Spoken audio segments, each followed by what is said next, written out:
Hi there.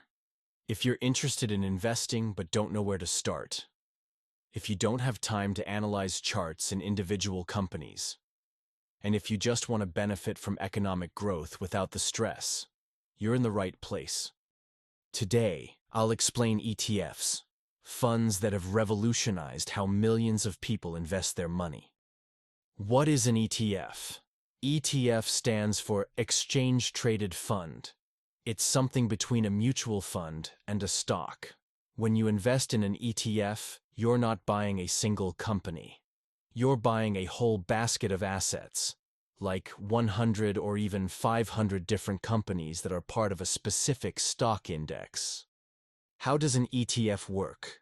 Most ETFs track stock indexes, collections of major companies from a country, region, or sector. For example, if an ETF tracks the 500 largest companies in the US, its value rises or falls with that index. An ETF can replicate an index. Physically, the fund actually buys those companies. Synthetically, it mirrors the index using contracts and derivatives. For most beginners, that's just technical detail. The important thing is, ETFs behave very similarly to the markets they track. Advantages of passive investing and ETFs. Investing in ETFs is a form of passive investing. Instead of trying to predict the future and pick individual winners, you invest broadly and cheaply. Why is it worth it? First, most active investors don't beat the market over the long run. Second, ETFs have very low fees, often even below 0.2% per year. Third, diversification. With one ETF, you spread your risk across many companies and sectors. History shows that stock indexes grow over the long term, over decades. Why? Because indexes reflect the biggest and most important companies, and these grow along with the economy. Companies grow, earn more, invest, launch new products, and their market value rises. What's more, indexes are updated. Weaker companies drop out. Stronger ones come in. So indexes are like evolving organisms, always reflecting economic strength. ETFs tracking them benefit from this mechanism. An exchange-traded fund is just a structure. What it contains depends on the type. Index funds, these are the most common choice. Sector funds, for example, technology or energy. Geographic funds, like Asia, Europe, or the United States.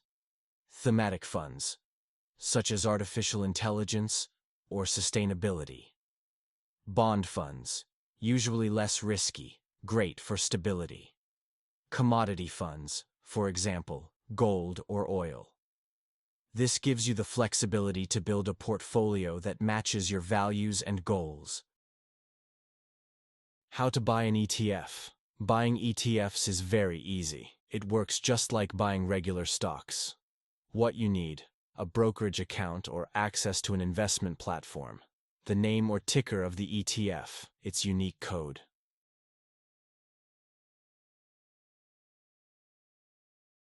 Now you need to choose how many ETF units you want to buy.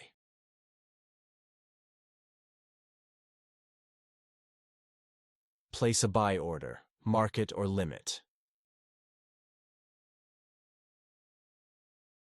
You can buy ETFs as a one-time investment or invest regularly, for example monthly or quarterly, creating a long-term strategy. Keep an eye on transaction fees, the spread, difference between buy and sell price, the fund's management fee. Risks and drawbacks of ETFs. ETFs are convenient and efficient, but it's important to understand their limitations. Like any investment, ETFs can lose value, especially during bear markets. For example, in March 2020, at the start of the COVID-19 pandemic, the S&P 500 index dropped by over 30% within just a few weeks. ETFs tracking this index, also saw sharp declines. An ETF listed in a foreign currency means you're exposed to exchange rate fluctuations.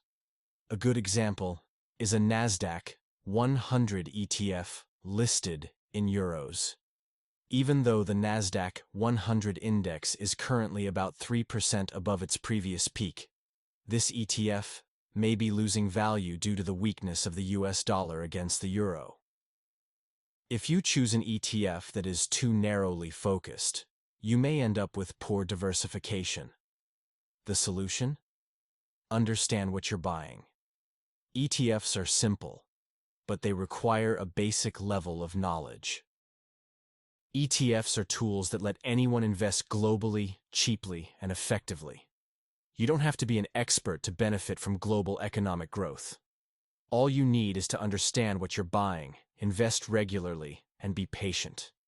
If you found this video helpful, leave a like, subscribe, and let me know in the comments. Are you already investing in ETFs, or are you just getting started? Thanks for watching. See you in the next video.